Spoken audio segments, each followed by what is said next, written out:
It's time.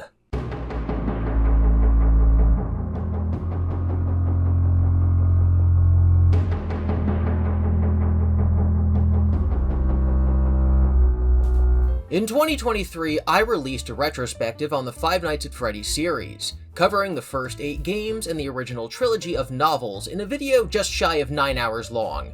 The video covered the history of the series' development, the story and its lore, and the fandom that surrounds the game franchise. After this original era of storytelling, a new chapter began. Series creator Scott Cawthon took a step back and started guiding the story instead of just making all of the games himself. This led to bigger games made by larger studios and a couple Hollywood movies, as well as a lot of books. From 2019 to 2022, Scott Cawthon and his team released 12 books in the Fazbear Frights series, some of which were later adapted into graphic novels and a video game. In 2025, I released a 36-hour video covering each of these stories across the 12 books. And now we'll be doing much of the same.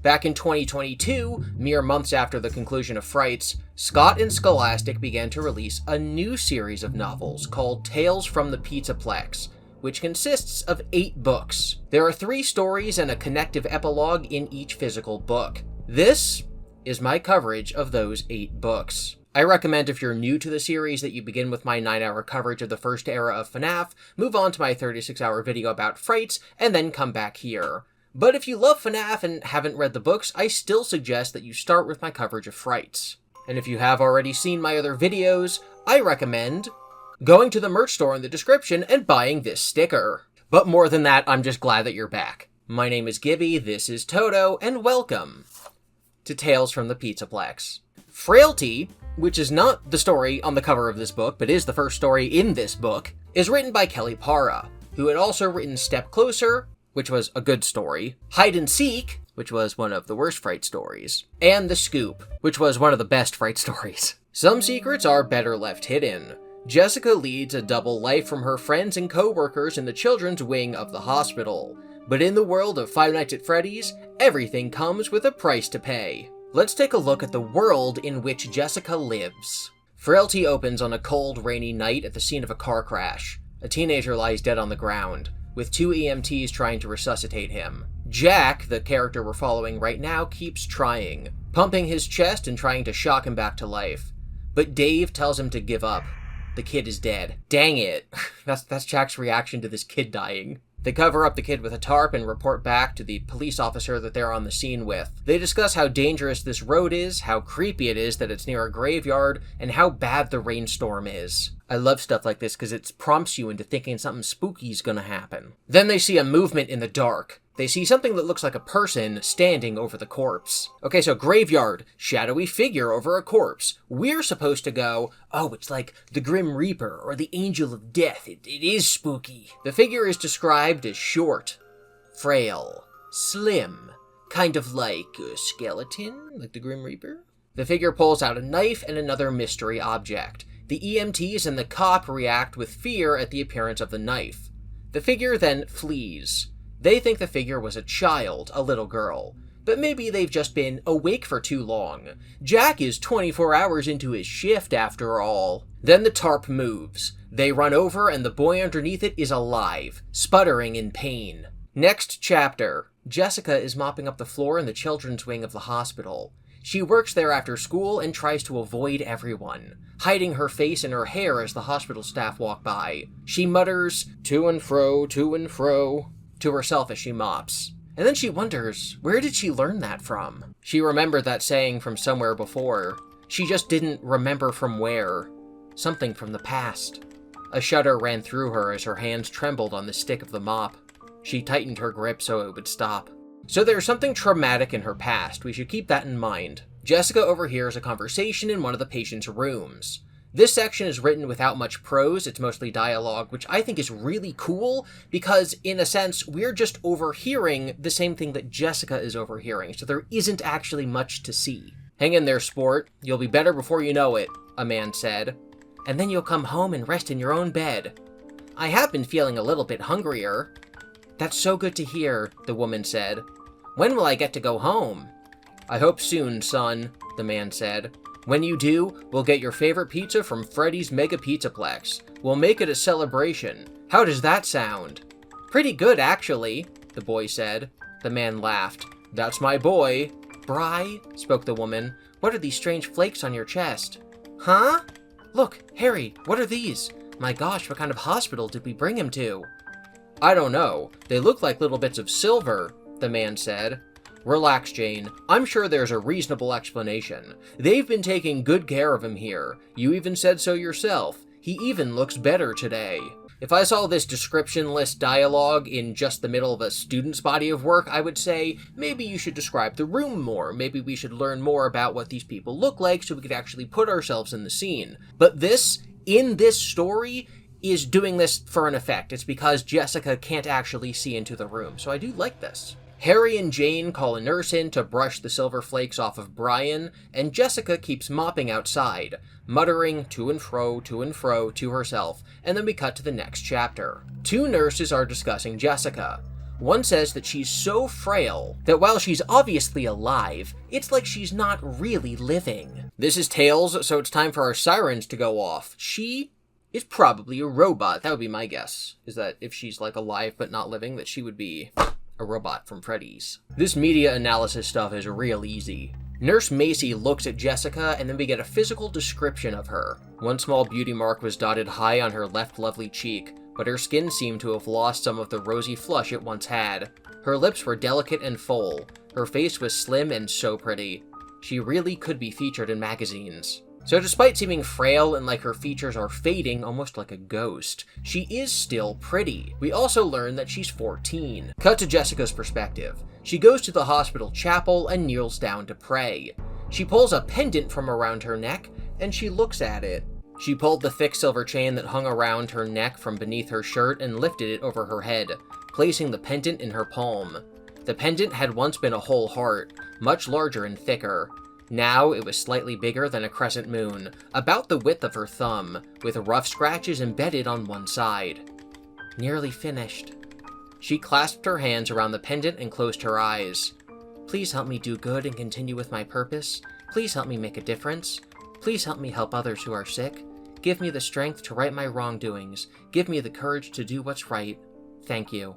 She's interrupted by a priest who wants to talk to her for a few minutes. In this section, Jessica thinks about how she works at the hospital to get close to people who need her help, and how it was lucky that she just so happened to hear about that car crash the previous night and was able to help the boy that the EMT had given up on. After finishing praying, she goes to the bathroom and looks at herself in the mirror. Some might think she was lovely, but the truth was she looked frailer each day. Being lovely was once all she had ever wanted. She could feel the weakness take over her body with each child she helped, with each scrape of the pendant. That night, she sneaks into the room of a sick boy. She scrapes some of the pendant's metal onto him. Then something falls onto the floor. She looks down and sees a metal spring. She picks it up and hurriedly runs away. We see her in school the next day. She still goes to school because she's a kid, but as we learn in a second, she doesn't really have a home or a family. I kind of complained about this a little in my coverage of the Fazbear Fright story, The New Kid, but you can't just, go to school. You need an address and adults. But we just get this paragraph. Jessica had a home once. She had a family. She had everything, and one day she gave it all up by making the wrong choice. If there was one thing Jessica had learned in her life, it was that some choices couldn't be reversed, and the only thing to do was move forward the best that she could. What did Jessica do? That's the mystery that's getting us to turn the pages in this book. In school, they're told to break into partners for a big project that's worth half their grade, and Jessica is approached by a new kid in town with blonde hair who looks kinda cool. I have nothing to say about this. Since Jessica wasn't paying attention, this new boy, Robert, tells her through expository dialogue that their project is to build a robot together, and that he thinks she's cool because she's not like the other girls. The other girls were bullying her earlier. After school, they meet up to work on the robot, and Robert suggests that they go to the local junkyard to look for spare parts. This gives Jessica a panic attack, and she runs away without explaining herself beyond, "I can't go to the junkyard." Robert thinks he offended her, like, "Oh, let's go hang out alone in the junkyard," and that she's getting the wrong idea about his motivations. Jessica runs away and then tries to calm herself. She's having PTSD-like symptoms thinking about the junkyard. And then she reaches for and grasps the heart-shaped pendant around her neck. I wonder what that's about. She goes to the graveyard, which is where she goes to calm down, and also she lives there, she sleeps there, she lives in the graveyard, and she thinks about how she would have liked Robert if she wasn't in the predicament that she's in. Maybe in her old life she could have opened herself to having a true friendship, maybe something more. But that all changed the day she made a choice. And each day, she was doing her best to make up for that choice. She had a purpose now, and she was sticking to it. Cut forward to Jessica at work. A nice nurse tells her how happy she is that all the people in their ward are doing better. As she walks away, she tells Jessica that she missed a spot while sweeping. There's a fork on the ground. Jessica thinks to herself, a fork? Really? And then she throws it away. A new girl, a teenager named April, is admitted to the hospital wing.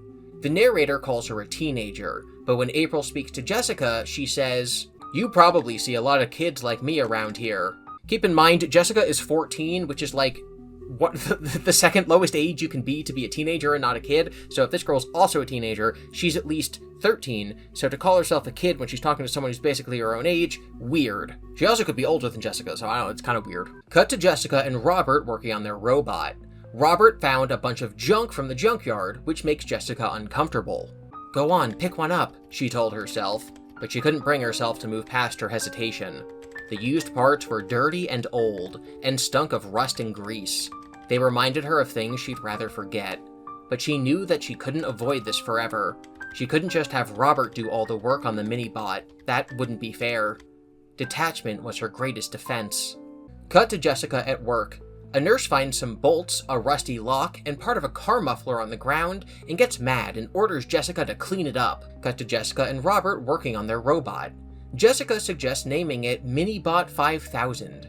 Robert says that name isn't very original, and Jessica says, "Robots aren't always original. Sometimes they are just made from boring old junkyard scraps." A heavy sadness suddenly came over Jessica, and she clenched her fists. She'd really thought she'd gotten over the sadness and pain of her predicament, and had settled on overall acceptance. But lately, emotions and feelings had been coming back at the weirdest moments. Why now? What had changed? Regardless of other outside knowledge we might have on this story, I think that it's pretty clear at this part of the story that you're supposed to realize what's going on with the junk, that it's falling off of Jessica. Bolts, forks, mufflers. As her heart pendant gets smaller and smaller, as she keeps shaving silver flakes off of it onto the dying people, she is slowly turning into junk, and she's looking more and more frail. Is she a robot? Why would a robot have a fork as part of her? Is she losing rusty parts? Is she losing junk and therefore becoming more shiny on the inside, maybe? Like, as she helps people, is she being rewarded by having her bad, rusty, old, garbage junkyard parts be replaced by shiny new robot parts? Maybe a scientist comes to the graveyard at night and, like, built her. Maybe she's a robot. Maybe that's why she's, like, living there, because she's not a person, so she doesn't have a house. Will she end up beautiful at the end of the story, like the mini-bot that they're making? That's the kind of question it's really important to ask while you're reading. And yes, I am playing dumb. But I'm playing dumb because these are important questions to ask while you're reading. Robert tells Jessica, "It's not always about where things started from, Jess.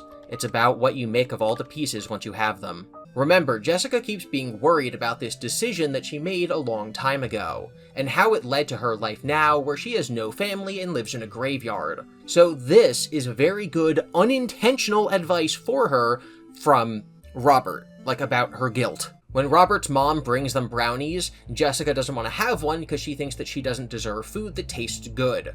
The guilt is eating her up inside and leaving behind rusty forks. Robert then tells Jessica she's not like the other girls who always gossip and talk about drama, and he likes Jessica because she's quiet.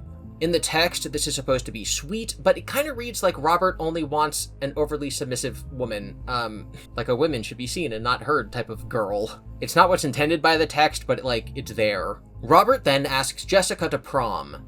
She's confused at first, and sits in awkward silence, trying to figure out why he's asking her. He then doubles down and asks her again, and the chapter ends without her answering. Cut to the hospital chapel. She'd told Robert that she'd let him know when she gets off work, so it's not a no, it's not a yes, it's a maybe. She goes to the chapel and she prays for guidance. "Please help me know what to do. Please guide me. I never thought this would happen. I had made a plan, and now things have changed. I did my best to keep to myself and do the right thing, and now Everything seems to be falling apart. Get it? Falling apart? Like falling into junk? Jessica is hitting me as like a Batman character right now. She did something wrong in the past, she's living her life as a protector, and assumed that she would just do this until it eventually killed her. But now this boy is giving her attention, and she's wondering if she can actually be happy and have a future. But if she does that and gives up on her mission, is that selfish? Is that the wrong thing to do? Toto, play the clip from the Batman movie. I know I made a promise, but I didn't see this coming. I didn't count on being happy. What Jessica is feeling now is very common and a very hard thing to answer. If you devote yourself and find meaning or possibly alleviate guilt by helping other people, and then doing this negatively impacts you and it feels like you're failing, it feels like you'd have to hurt other people to actually help yourself. It really feels like you're doing something wrong if you start to focus on yourself. And if you combine that with depression, where you already feel like you don't deserve good things, it's really hard to justify wanting to help yourself. Thankfully, we in the modern day have this universal idea, this phrase that you hear every time you go on an airplane that is spread out to just be general life advice, which is that if something happens and you have to put on an oxygen mask on an airplane, you should always secure your own mask before helping the person next to you. And this makes sense, because if you try to help the kid next to you with his mask before you put your own on, you might run out of oxygen and pass out, and then they have no one to help them, and so they might pass out too, and then you both die. So even though people have a selfless desire to help others before helping themselves, you need to remember to secure your own oxygen mask before helping the people around you. For people like Jessica who feel a religious motivation for what they're doing, who feel like they've made a promise to God to help people, this kind of situation is even more difficult because not only do you feel like you're failing people you could be helping when you're actually helping yourself, you feel like you're failing in your promise to God. And I really like this next section in the text, because Father Jeremiah comes in and he prays with Jessica and she tells him what's wrong and he gives her an answer that yes is tied to Christianity, but is widely applicable to anyone who feels a duty to other people, even if they don't feel like God is in the equation. I always believed this pendant gave me strength, so that when I worked around the sick children, I could give them a piece of it to help them too. I had thought I had found this job for that reason, to help others, to redeem myself for the bad choice I'd made in the past. But now things are changing, and I find myself wondering if it's okay to give to myself again by having some of my own life back. Something normal. I'm not sure if that's okay though, and the worst part is that I had just been so certain that I was on the right path. Why do you feel you can't give to yourself, Jessica? Because of the past. A tremor radiated from her body. The past, the horrible past. I just didn't make the right choice. I mean, that's how I got where I am. I gave up on everything. So there had to be a good reason for that, right? And now I'm asking just for a little piece back. Not something so big, really. Just a little thing for myself. Is that too wrong to ask? Jessica looked down at her pendant. It was so slim now. Barely anything left. Was she too late to ask for something in return? Did she even deserve to ask? Why didn't she have an answer? Of course not. When we do work for others, we have to be open to receiving as well. If we overgive, we become out of balance, and we can make ourselves ill or sad. Giving to others is a great gift, but yes, Jessica, giving back to ourselves is a gift as well. God loves all his children, and he wants everyone to feel happiness and love. Jessica looked at him directly in the eyes for the first time. Is that really true? How do you know? Father Jeremiah lifted his eyebrows. Because I know it in my heart to be true. Giving to others is a great gift, but yes, Jessica, giving back to ourselves is a gift as well, is a great quote. Jessica leaves the chapel and walks down to the children's wing. April calls to her from her room and says that she wants to talk. April, the sick teenager, doesn't really have friends because people feel awkward talking to her. Her cancer is back and she missed out on a lot of her childhood. Her friends feel weird talking about their lives because she thinks that they think it might make her feel weird to hear about the things that they're doing that she doesn't get to do. But April does want to hear about that stuff. She wants to hear about what it's like living a normal life. She asks Jessica to tell her about her life so that she can live through those experiences. This sounds familiar. We'll talk about it. Now, Jessica doesn't exactly live a normal life, so she kind of has to lie to April. She talks about school and Robert and tells April that he asked her to prom. Maybe one day I'll get to go to the prom, April said. I can dream, right? You will get to go to the prom, Jessica said, if you believe it. This is cool because it should put into perspective for Jessica and also the reader, because these are morality tales for children, that Jessica should go to the prom. go to prom because the Aprils of the world cannot. Jessica understands this, but she still has her guilt. She could help April, she could heal April, but at the cost of her own health. As much as she wants to live and go to prom, if she gives up her own prom, then April will be able to have one. And if you weigh the two of them against each other, well, April did nothing wrong, and Jessica is guilty about a mistake in her past. So really, doesn't it make more sense if April gets to live and Jessica doesn't? I'm glad that the book is tackling feelings like this, because these FNAF books often talk about big, complex ideas, and it can just be, like, done poorly, or they don't talk about big ideas, they're just stupid. I think that they tackled the idea of suicide really, really poorly in The Cliffs, which is one of the Fazbear Fright stories, and I think that they tackled bullying really, really well in Blackbird. And I think Pizza Kit is really bad and dumb. So it worries me when these books talk about stuff like this because they've done a bad job about it in the past. But this one is going really, really well, so I don't think we actually need to bring up frights while discussing how good the story is. We can move on and forget that any of those books happened. Jessica and Robert go to the graveyard to test their robot. It works, and in their excitement, Jessica tells Robert that yes, she will go to prom with him. Cut to the hospital. Sometimes when we're in the hospital, it's from Nurse Macy or Father Jeremiah's perspective, and this time is from Nurse Macy's perspective. She sees Jessica acting weird, like she's in a trance, and asks her if she's okay. Jessica says yes, she's going to prom, she's happy, but she's worried because she doesn't have a dress.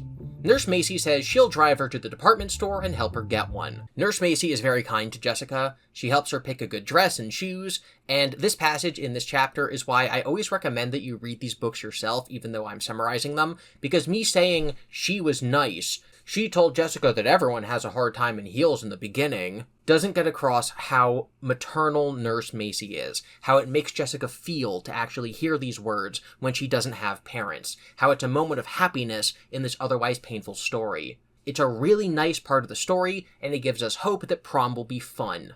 And you don't actually feel that if I'm just telling you this information. I'm almost certainly going to get more hippy-dippy about this later as we continue reading through these books, but, like, I genuinely think it's magic that you can, like, look at ink on a white page and feel an emotion, like, deep in your soul, and reading this passage is really nice, which is why, again, I recommend that you guys read these stories for yourself. At least the good ones. Don't read Pizza Kit. While Nurse Macy is doing all this stuff for Jessica, she was also thinking about how Jessica is so quiet and spacey and private, and she thinks it might be the result of some sort of trauma. She also is concerned that Jessica's own parents don't do things for her like going dress shopping. So a few days later, she breaks into Jessica's records in the hospital and finds the address that she put down on her work application. She drives to Jessica's house to confront her parents. Yes, she had a habit of sticking her nose where it didn't belong, but that was what made her a darn good nurse. She investigated the facts to better help her patients, and with Jessica it was no different. When Nurse Macy saw someone in need, she reached out to help, especially when the poor girl had asked her older co-worker to help her get a dress for prom. Where was her mother or father, or her guardian? Why wouldn't a 14-year-old have someone to turn to? It was so sad, and she just couldn't stand it. She goes to the address and she knocks on the door. An old lady answers. Nurse Macy asks if Jessica is there, and the old lady says that nobody named Jessica lives there. It's like a spooky ghost story. Or the song My Father's House. Nurse Macy sighed in frustration. Where in the world are you, Jessica?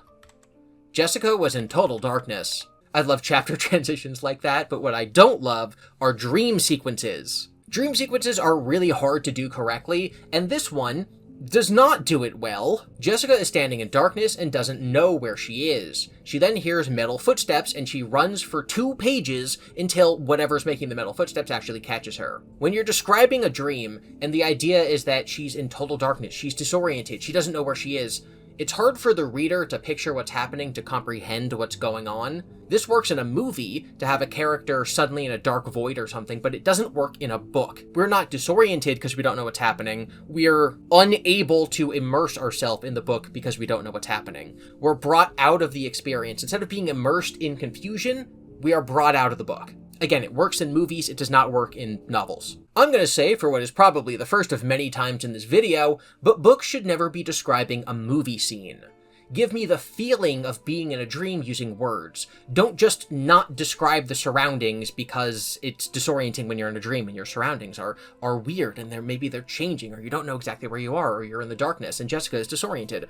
Don't make me feel disoriented. Make me feel that Jessica is disoriented. The reason the author is doing this is because we're not supposed to know it's a dream so that we're worried for Jessica's safety about the thing that's chasing her. But if you want to do that, you should write it in a way that makes us not know that it's a dream. Describe exactly where she is. Why can't this dream take place in the graveyard? A scary metal thing chasing her in the graveyard, which is where we assume that she is when the passage starts, makes sense to happen, so we won't assume it's a dream until the end when it's revealed, therefore we'll be worried for her. When you just say, Jessica doesn't know where she is, she's in a dark void, there's something behind her, we'll assume it's a dream. Maybe start the scene with her mopping in the hospital and something stalks her down the hallways, so the kids reading won't know it's a dream until the end when it tears her arms off. The adults reading this probably will get that. But you could do literally anything besides what the book actually did. Yeah, the monster ripped her arm off, by the way.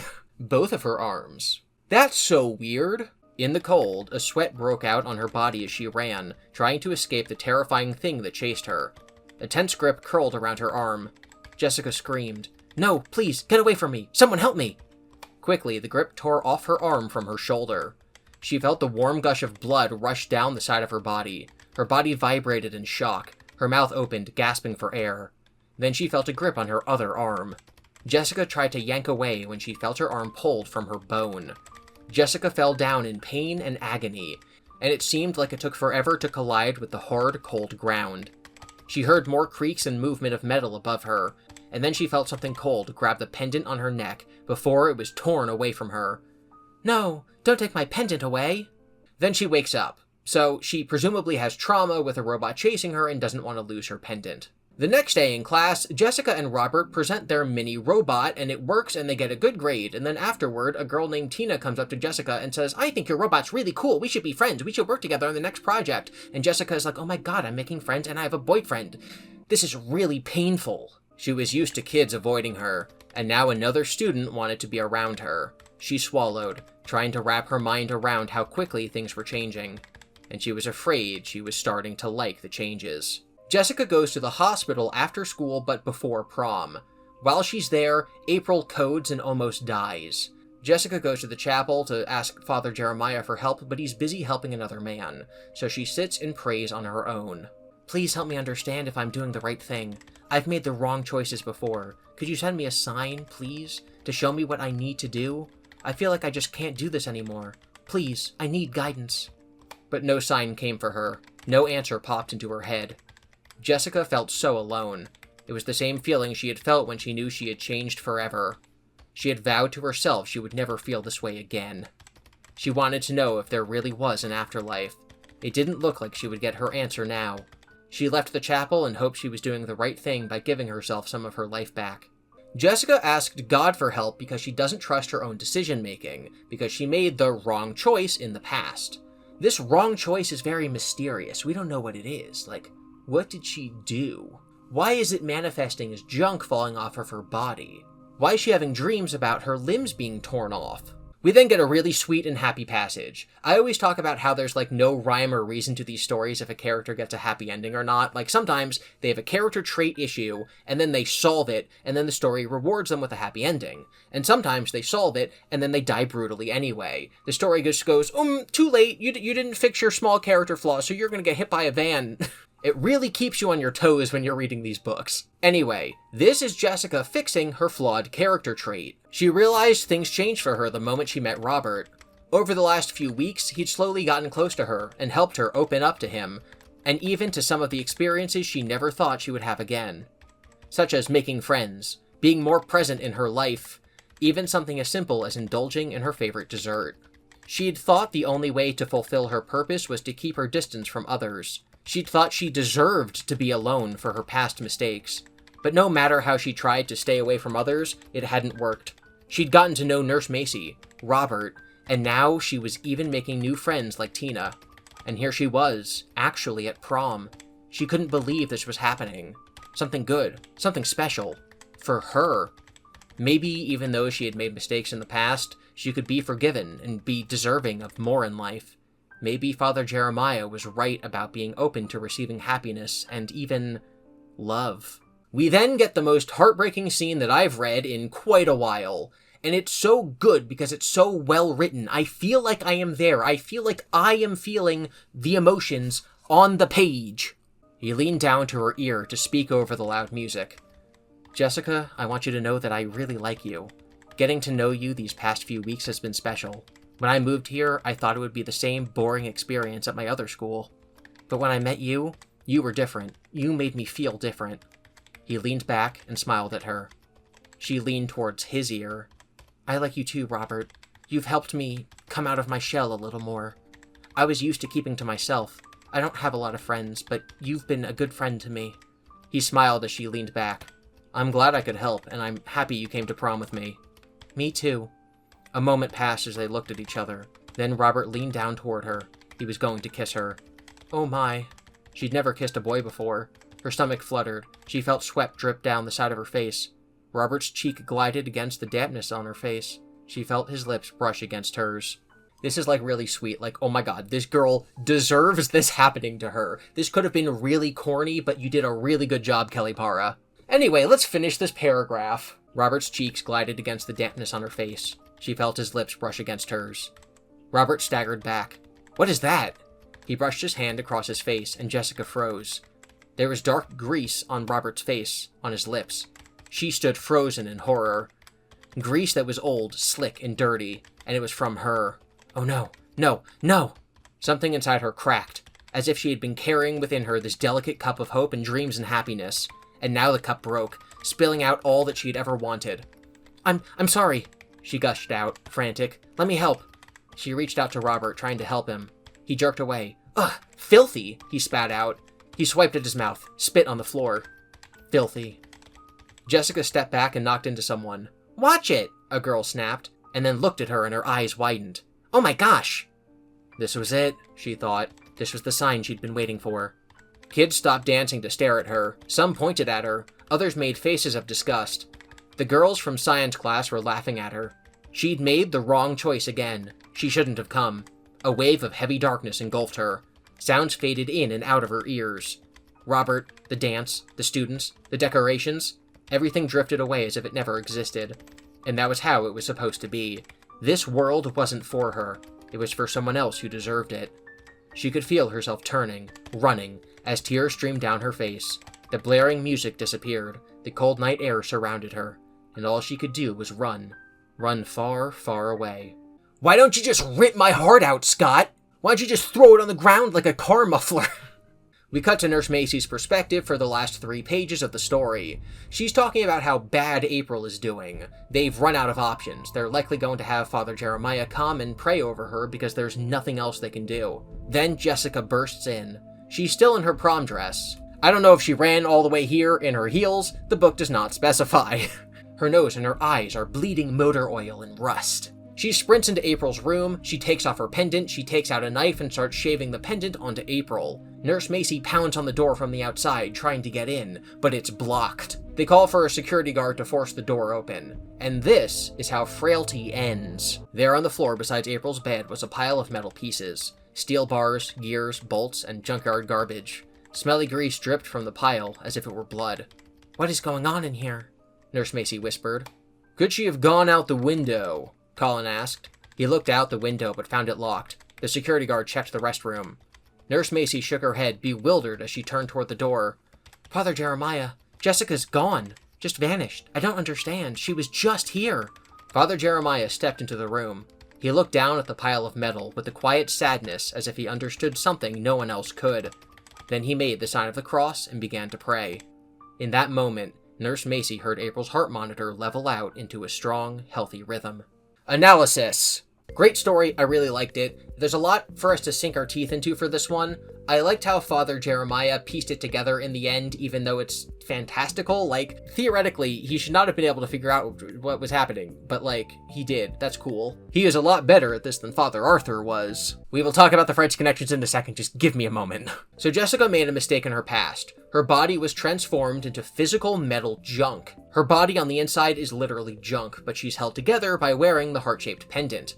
And it's full of life force. So when she sprinkles it onto other people, onto sick people, onto people who died in car crashes, it heals them. but the more she uses it, the more that she gives away, the more frail she is. And she thinks that she's not worthy to have a normal life because of her mistake, which also seemingly caused the disappearance or death of her parents. So she only lives to help others. She thinks if she'd lived a normal life, she would have become a nurse anyway, but she can't do that because of her mistakes.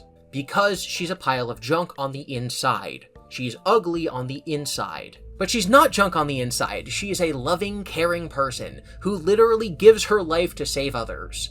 Billy, the little boy that she helped earlier in the story, literally calls her an angel. The nurses decide to go get a priest to pray over April, and instead, Jessica, quote-unquote, prays over her, and she's healed by that miracle. There's a lot of religious things discussed in this story when Jessica goes to pray. This is something we really only saw in the Man in Room 1280 in the Fazbear Fright series, where a priest prays a couple times, but it's never like this, where a character actually wrestles with morality and what she should do and talks and asks God. Characters never talk to God and wonder if they're going to go to heaven when they die, in Frights. So Tales is shaping up to be quite different. There are no bad characters in this story. Robert is likable and kind, Jessica is selfless to a fault, and Father Jeremiah and Nurse Macy are so nice to Jessica. Nurse Macy is amazing, going out of her way to help her. And we even get to hear Jessica's opinion of them, which is very positive. Nurse Macy had always been kind to her, just as she was kind to all her patients. When other people at the hospital avoided Jessica, Nurse Macy always tried to talk to her, and now she was here, helping her when Jessica most needed it. Once upon a time in her old life, Jessica may have considered her a true friend, and had she been a normal girl, she very much would have wanted to be a nurse just like Nurse Macy. Someone she admired for her positive attitude, and the way she cared for her patients. Bringing joy to others who were ill truly was a gift, just like the kind Father Jeremiah talked about. And I think that's what's so tragic about Jessica's final decision here. She thought that giving her whole life was the only way to help people, but if she had lived a full, long life instead, she could have helped a lot of people as a nurse. The story is sad because a 14-year-old girl died, which is objectively sad, but it's sad in the narrative because she had an alternate path to solve her problems, but she just couldn't accept it. I think we can only discover the moral of the story by synthesizing what all of the characters say to each other, and then compare that to what actually happens. So Father Jeremiah saying it's important that you gift things to yourself too is likely the quote that we're supposed to take from the story and add to our pinboard of quotes that summarized the children's stories that we're reading. So Jessica should gift herself things, but she's unsure about her decision-making skills because of a mistake that she made, so she asks God for a sign, and she then leaks grease onto her boyfriend and she takes that as the sign. So, was this God giving her a sign? Is the book saying that objectively, the arbiter of morality in the Fnaf universe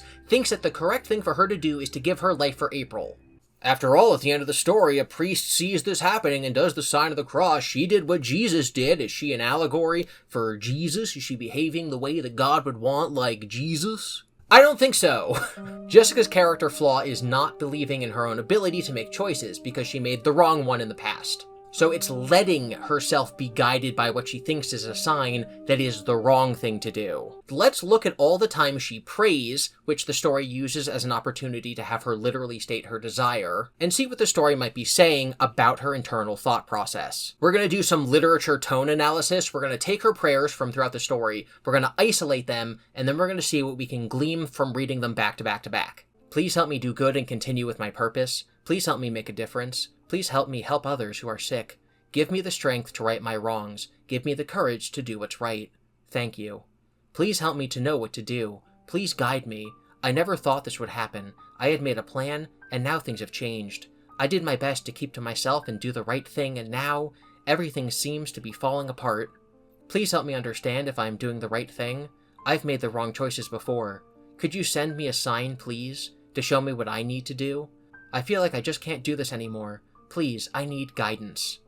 So what is Jessica actually asking God for? Continuing with purpose, which is helping the sick, the strength to right her wrongs and do what's right, and guidance/a sign. And finally, the last thing she says is that she just can't do this anymore. So according to Jessica, her problems are that she made a mistake, and that making up for that mistake is literally killing her, and that she doesn't know what to do. Where she goes wrong in the story is not looking inward to overcome her problems of not knowing what to do. If, in Chapter 1 of the story, she'd overcome her indecisiveness, she would not have interpreted her greasy lips as a sign. By pawning off her decision-making onto other people and God, she made the wrong decision. And there's a passage about this in the book. To her, Father Jeremiah represented life and death and forgiveness. He had to know what was right and what was wrong, right? Because now Jessica felt uncertain and fragile, feelings she didn't feel comfortable with at all. So Father Jeremiah represents life and death and forgiveness, and Jessica's choices are between life and death so that she can forgive herself. Father Jeremiah's advice, had she followed it, would have been for her to live. That's what the story is saying the correct answer is. The book is not saying that you should not ask other people for help or advice. It's saying that Jessica's problem is not being able to make decisions, and because she never gets over this character flaw, it kills her. She was supposed to take Father Jeremiah's advice, not let him make the decision for her. And because he didn't make the decision for her, she didn't do it. With that tragedy pointed out, it is still a partially positive ending because April gets to live. And that is my analysis of Frailty. Yeah, okay, we have other things to talk about.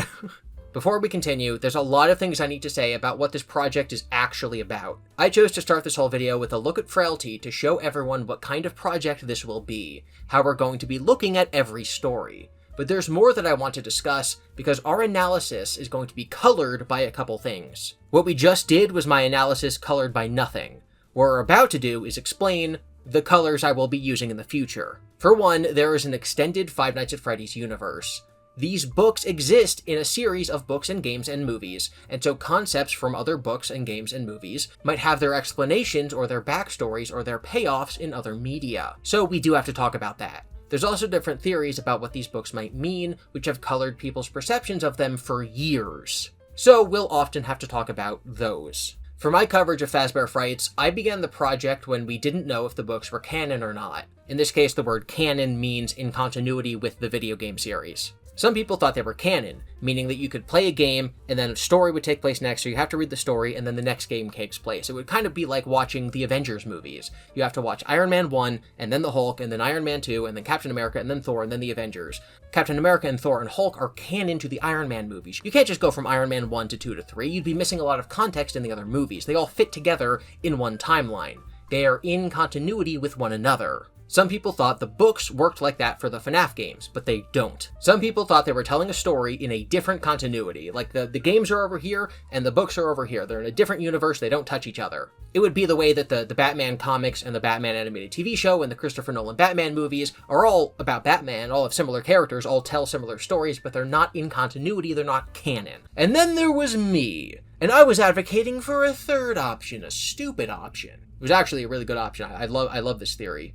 I didn't invent or even popularize this theory, but I darn sure advocated for it for 36 hours. The theory I investigated throughout my Fazbear Frights coverage was the concept of the books being in-universe books within the game's continuity, as in, a character could go to the Mega Pizzaplex and purchase Fazbear Frights No. 2 Fetch from his local bookstore. He could read about Fetch, and then go to the Pizzaplex and play a game based on Fetch. This is shown to us in the games. This concept has been done plenty of times in fiction, most famously in the early issues of the Flash comic book. DC decided they wanted to reboot their comic universe, so after 200 issues of The Flash starring Jay Garrick, they released a new Flash book starring Barry Allen. The book opens with him reading Jay Garrick's Flash comics. The comics you yourself read for 200 issues. When he gets superpowers, he names himself the Flash after his favorite comic book character. This allows the investment that you made into those first 200 issues to still matter going forward,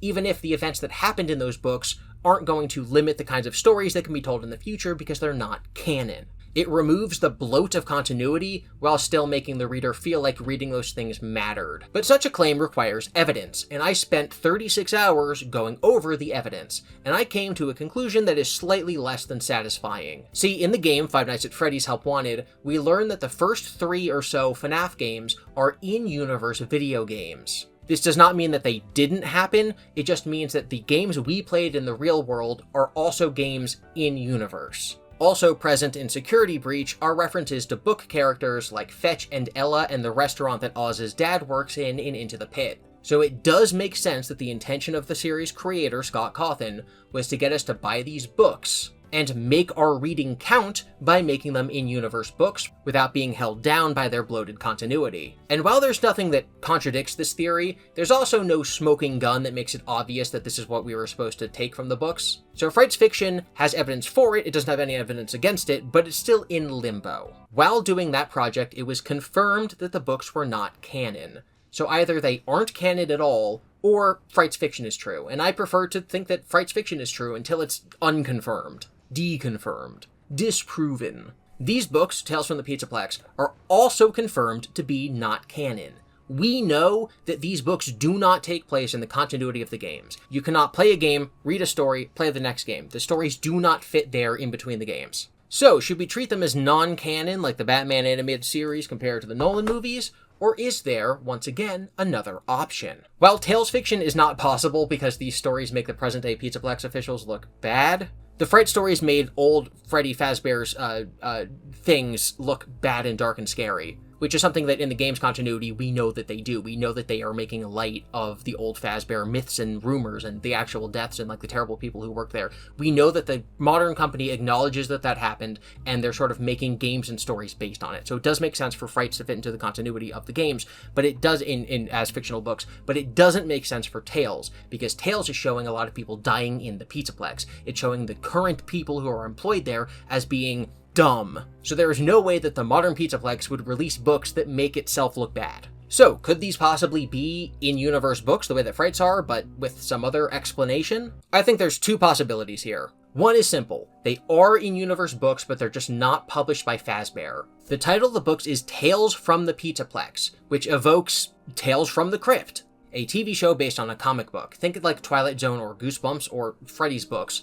It's an anthology of scary stories. What unites episodes of Twilight Zone or Tales from the Crypt is that they have a consistent narrator. In the Twilight Zone, it's Rod Sterling who comes in to tell us what the moral is at the end of every episode, and in Tales from the Crypt, it's the Crypt Keeper who does the same thing. This is a storyteller telling you different tales, as opposed to like Black Mirror, which is just episodes that aren't related to each other. So is it possible that Tales from the Pizzaplex are tales? Like, imagine a blogger or a journalist, like a guy goes to a town and he interviews the locals about scary disappearances or ghost stories, and then he compiles them in a book, and he's like, this is the ghost of the Appalachians, ooh, buy my book. It is a single storyteller telling other people's stories. Could something like that be happening in the universe of Five Nights at Freddy's, but about the scary stories of the Pizzaplex? Could a journalist or a writer, etc., be compiling these books based on hearsay, based on stories that they've heard? That is talesblogger theory. I think it's unlikely, but we will be investigating it. It's unlikely because, like, how would a Tales blogger, know what was happening in Jessica's internal monologue? It would basically have to be like, there's a story that in a hospital room, a girl ran in and they found a bunch of junk on the ground. So the local legend, the myth from this true incident, created the character of Jessica and created the character of the priest, and the dialogue, it's all fictional, but it's based on a true event, the way that, myths and stuff are in the real world, like Mothman. The other option for what these books could be is significantly more complex. The idea would not be that there's a storyteller gathering stories and printing off books for the public to read based on Tales from the Pizzaplex. It would be, and this is going to sound completely incoherent to a lot of you, it would be that a supercomputer called F10N4, which houses the artificial intelligence of Mimic 1 or M1, which is also possibly haunted by the spirit of a woman named Fiona Murray, or else it's only just the Mimic, believes itself to be Fiona Murray, is in a sleep mode plugged into the mainframe of the Pizzaplex, and thus is gathering lots of data from the people who are entering the building, including security camera footage and the information from the arcade machines and the animatronics, the kiosks, the emails between the executives, and it seems like absolutely everything, and then, like ChatGPT, is able to rearrange things into new forms by mixing and matching to create these stories. That would make some of these stories based on reality, based on things the security camera saw and emails that the executives said to each other, and some would be based on pure fiction, and these would rearrange themselves and combined, mixed with AI hallucinations, into a new story. That sounds crazy. It's what a lot of people actually believe is happening.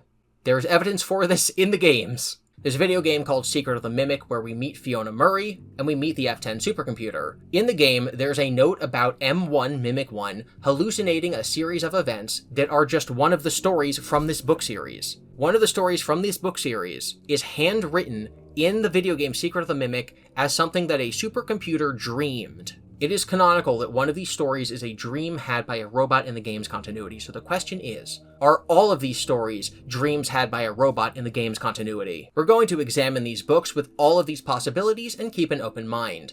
We know that they are not canon, but I want to pinpoint the exact moment where, if I didn't know that information, I would have started to suspect that they weren't canon, and I also want to keep track of anything that might disprove talesblogger or storytaleser, which is the name of the theory that F10N4 from the games is making up these stories as an AI hallucination. So now we're going to look at Frailty all over again with this stuff in mind, because there's a big theory about this story that is very important for you to know. This story was about something we saw in Fazbear's Frights. Storytaleser analysis. I am now going to stop pretending that I don't remember the plot of To Be Beautiful. Jessica used to feel that certain things were important, like how she looked, the best clothes, the coolest friends, the cutest boys, but they actually weren't as important as she once thought. Now everything was different, and she never smiled unless she had to. This quote about Jessica in the beginning of the story fits perfectly with a lesson that Sarah learned in To Be Beautiful. To Be Beautiful was the second Fazbear Fright story in which a girl named Sarah thinks that she's ugly and she only cares about appearances. She wants to be noticed by popular boys and girls and date her crush. She goes to a junkyard one day and finds a strange mannequin doll robot that she thinks is beautiful. She takes it home and she cleans it up, and then it comes to life and tells her that its name is Eleanor. In thanks for cleaning her up, she grants Sarah one wish, and Sarah's wish is to be beautiful. Eleanor gives her a heart-shaped pendant and tells her to wear it and to never ever take it off, and that Eleanor will make her more beautiful. Sarah wakes up the next morning in a more beautiful body, her crush asks her out, and she befriends all the popular kids. She starts being mean to her old best friend, but her life is going great. She's turning into a bad person, but she is beautiful. Then one day, the necklace falls off her and she begins to crumble into junk. She rushes home to face Eleanor, and it turns out that Eleanor cut up all of her body parts and replaced her with random junk. The necklace was storing her life force and keeping her together. Eleanor then presses a heart-shaped button on her own body and takes on Sarah's appearance. She had absorbed her life force. The story ends with Sarah crumbling into junk on the ground and dying. Eleanor goes on to be the main villain of the series, spreading pain around town, trying to collect a force called Agony. Agony will make her stronger. A boy named Jake then stops her. Jake was a young boy dying of cancer whose father and caretaker gave him a small doll to be his friend. He ends up dying and his love possesses the doll. He runs away to have more adventures and eventually ends up defeating Eleanor. The series ends with a policeman holding up the heart-shaped pendant as it softly sings to him, as Eleanor had once done to Sarah. So when Tales to the Pizzaplex starts, and it features a story of a girl with a heart-shaped pendant, whose body falls apart into junk at the end, who says she made a big mistake in her past, who's scared of a robot chasing her, well, I think it's important to bring up To Be Beautiful. Many people thought that this story was confirming that Frights and Tales take place in the same continuity, and that Jessica is just another one of Eleanor's victims, that Eleanor gave her the choice to be beautiful, and that she said yes, and that this caused her to lose her body and her parents. Other people think that Jessica is Sarah.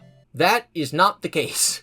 There are some details from her past that just don't line up. Other people theorize that the necklace that Jessica has is the same as the necklace Larson had, the policeman, at the end of the Fazbear Fright series. I do not think that's the implication whatsoever.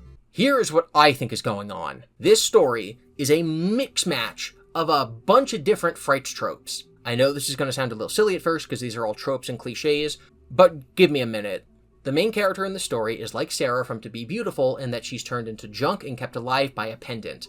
But we also have Robert, the new blonde boy in school who's like Kelsey from The New Kid. They're building a mini robot together, like in The Breaking Wheel. Jessica goes to the hospital where she constantly speaks to a priest, like Father Arthur in The Man in Room 1280.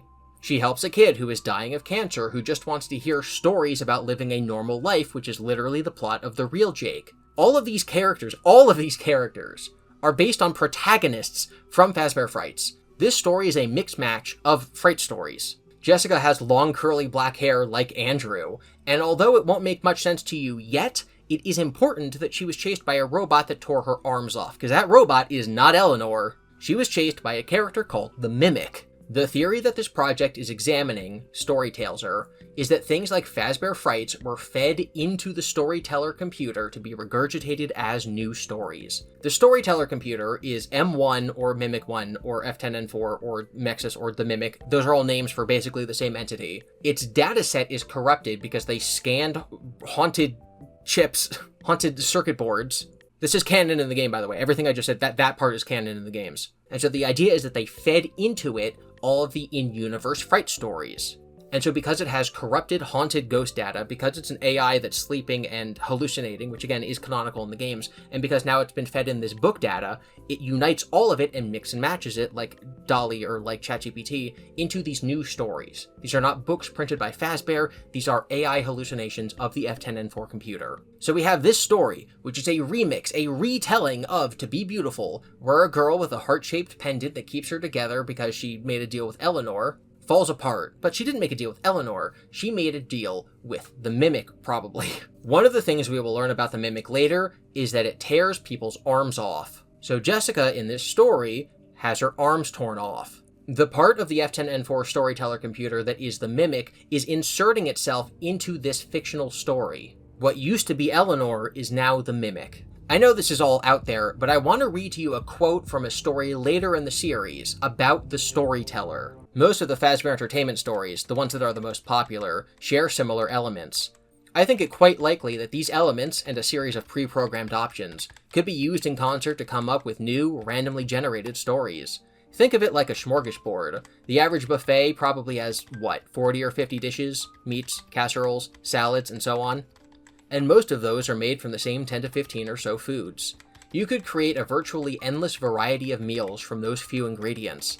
We'd use the same principle to create a computer program that would combine various tropes and characters to come up with an endless variety of stories. Mr. Burroughs snapped his fingers again. We could call the program the Storyteller.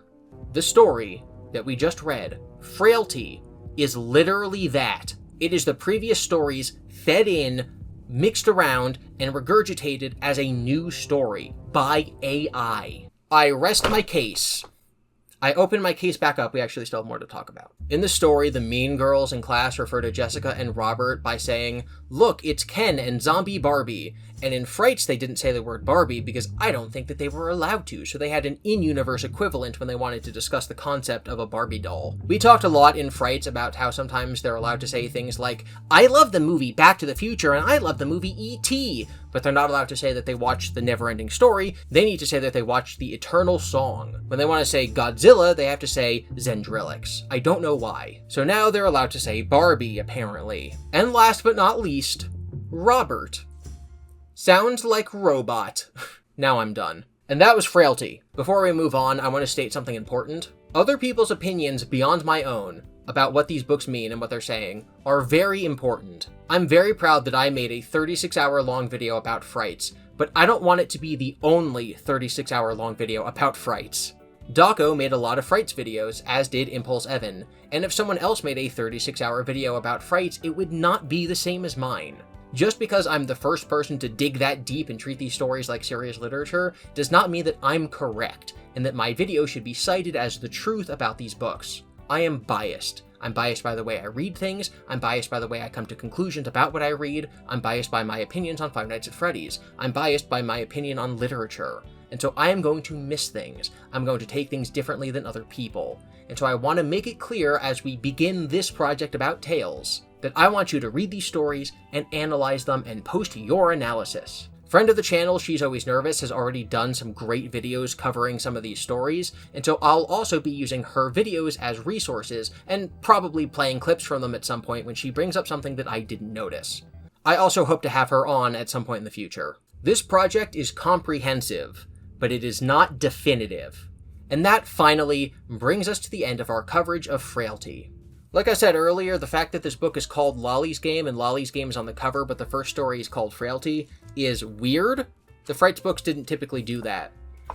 The books are typically named after the first story. So speaking of the name of the book, Lally's Game, or Lally's Game. I have an accent. I don't like the ah sound. It sounds like too British for me. Lally. Lally. No, it's like lollipop. Law. Law. It's law, not la. La, la, la, yeah. Do, re, mi, fa, sol, la, ti, do. Not la, ti, do. What's that? Fa, sol, la, ti. Are you excited for Lally's game, my co-host Toto? Your deepest nightmares will soon become reality. Wow. Thank you for watching. Be sure to be nice to each other in the comments, consider supporting the creators you admire, never lose sight of the things that are important to you. Remember that Freddy stands for Friendly, Respectful Engagement, Discussion, and Discourse Yield Success. I'm going to be covering all of these books in these videos. That means it's very important that you like and subscribe and you comment on them. A lot of people don't like book videos, so if you want me to make these, if you want these to reach new people, if you want me to be rewarded for my work, please help support the series. Share them, talk about them, subscribe to both of my channels. These videos are going to be hosted on GiBi's Spooky Shack, which is where this video currently is, but for this first episode I have cross-posted it to Horror Homestead, so if you're only a subscriber on Horror Homestead, make sure you come over and you subscribe to Spooky Shack. I also always live premiere these videos the day that they come out, which should be Sundays at 1 p.m. Eastern Time. So I hope you stick around and I hope you support the channel. If you're on mobile, you can hit the hype button below to hype the video. Give me your hype points. And make sure you say hi to Toto. He's doing great. I would like to thank my patrons. At the $10 tier, Nan, Morgan, Scott, Brandon, Wooly, Annalie, Change Fairy, and Sophie. The $5 tier, Lauren, Klaus, Rose, Halmar, Zanyface, Billy, Sebhar, World's Greatest Bard, Chamikon, Kopacker Fan, Zim, Fields, Big Brain, Ash, and Lavender. The $2 tier, Jinx, HHD, Rolo, Riley, Emily, Mustard Shirt Guy, Gremlin, Courtney, Mr. Murderbird, the Giant Murdering Bird. And the $1 tier, Ray, Zebel, Pesheka. I'm going to call this Music Man for as long as they are on my Patreon. Lilith and Stripey. I would also like to thank my Horror Homestead YouTube members, those who made it through Night 1. Cancelled Due to Leaks, Chai Hope 13, Speedy Cheetah Club, William, Glitch, Jessley, Crocodopoulos, Patterson Shorts, Michaela, L.E.K., Mimi's Art, Theory Chum, Guralager, Cassia, B-Dub CEO, I Wanted to Fly, Drazarus, Shungite, Super D Bad Boy, Tarian, Arcane Rogue, Solid Silver, Kitsuner V, Theffy, Elijah Crow, Mad Moke, Rachel, Mariuna, Amy O'Mai, Mad Dog, Q Aaron, Lydia, Pickle Pepper 900, Hyperdroid, Spark Saturn, Sleepy, Your Cringe Stepdad, Toolshed Inc., Double O Lizard, Violet Poppy, Haley, Sophie, Riley, and Louie. Or Lewis, I don't know. Those who made it through Night 2. Shemian, Nuns IMO, and Bregel. Those who made it through Night 3. Defix, Girl in the High Tops, Chicken Noodle Soul, Wonderland War, Crimson Dragonfly, Moving Marker, I Blue Rendition IW. Those who made it through Night 4. Mio, Neon Capri Sun, Hey Boy, and My Mint Core. And those who made it through Night 5. Outright Regent, Katie Kitty, Just Because, and Momo Peaches.